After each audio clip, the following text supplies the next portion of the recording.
Bon, on n'est pas seulement prêt à...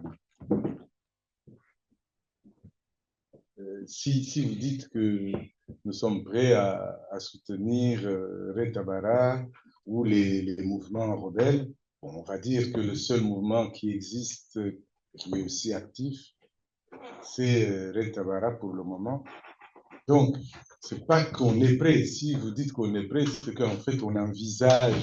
Non, on est... en tout cas, en ce qui me concerne personnellement, nous soutenons.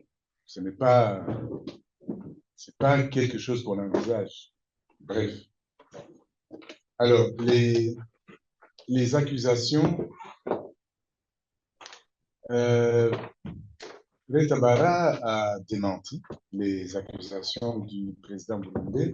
Ces accusations faisaient état d'un soutien du Rwanda au Red Tabara pour attaquer le Burundi.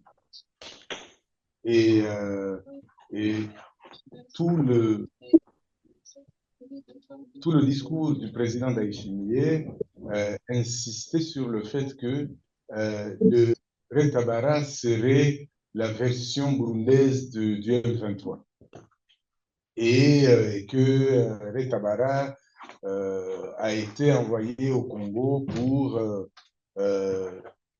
s'aguerrir et qu'après il pourrait attaquer le Burundi. Alors, Red Tabara a démenti. Donc, moi, je ne suis pas le porte-parole de Red Tabara.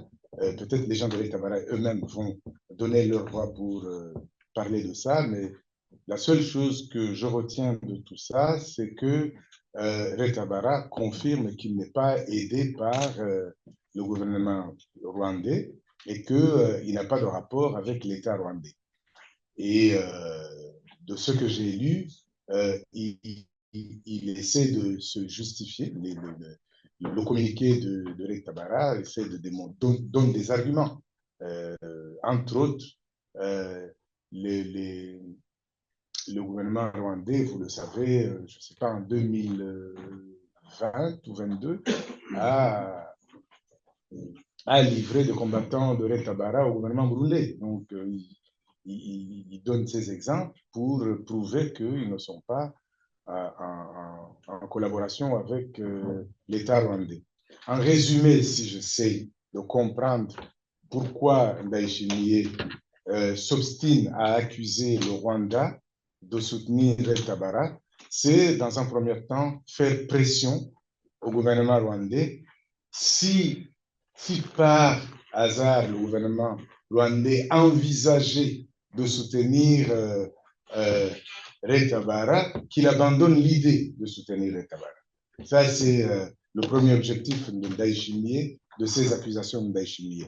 Le deuxième objectif, c'est de garder aussi la possibilité de toujours dénoncer au cas où Red Tabara, si demain Red Tabara étendait ses activités militaires jusqu'au Burundi, alors Ndayishimiye et son équipe vont encore justifier que ce n'est pas les Burundais qui sont en train de se battre, ce ne sont pas les Burundais qui ont attaqué le Burundi, ce n'est pas Red Tabara, c'est le gouvernement rwandais. Comme si les vaillants, les braves, c'est seulement les Rwandais, que les Burundais ne peuvent pas être des braves. Non, monsieur Ndayishimiye.